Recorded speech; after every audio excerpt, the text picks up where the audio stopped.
The United States has just doubled tariffs on Indian goods to 50%. But why now?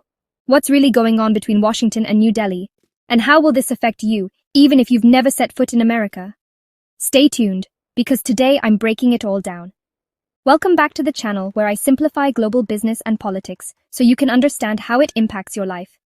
If you're new here, hit that subscribe button and turn on notifications, because the world is changing fast and you need to stay informed. So, what just happened? On August 2025, US President Donald Trump announced an increase in tariffs on Indian goods, from 25% to a whopping 50%. We're talking about a wide range of products here: textiles, steel, even some food items. This move sent shockwaves through India's export industries, which rely big time on the US market. Officially, the US says the tariffs are meant to protect American industries and punish trade imbalances. But the timing is interesting, especially since India's been cozying up to Russia lately and buying a ton of discounted oil, which the US isn't thrilled about. So why did the US raise tariffs in the first place? Well, there's political pressure at home. Trump's administration wants to appeal to American manufacturers and farmers who feel threatened by cheaper imports. There's also this ongoing geopolitical tension. India's oil trade with Russia during sanctions has been a big sticking point. Plus, tariffs are a classic move to gain leverage in trade negotiations. And let's not forget, election season is heating up in the US.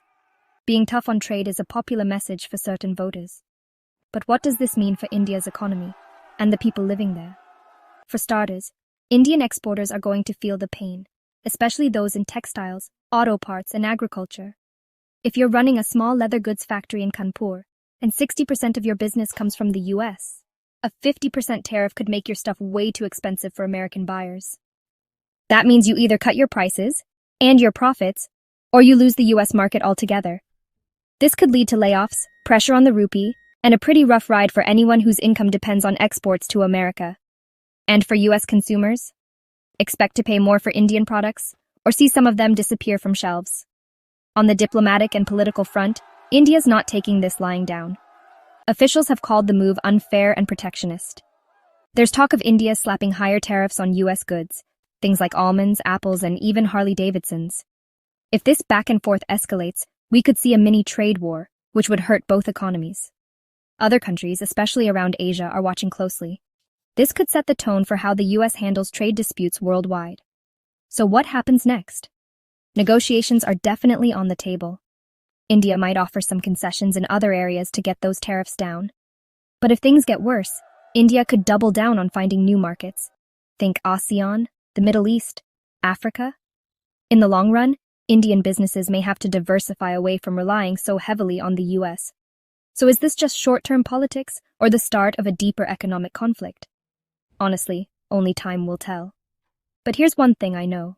In today's globalized world, what happens in Washington directly affects farmers in Punjab, factory workers in Gujarat, and shop owners in Mumbai. Now, I want to hear from you. Should India hit back with its own tariffs, or try to negotiate a peaceful solution? Drop your thoughts in the comments below. And if you found this video helpful, hit like, share it with your friends, and subscribe for more insights into how global events shape our future.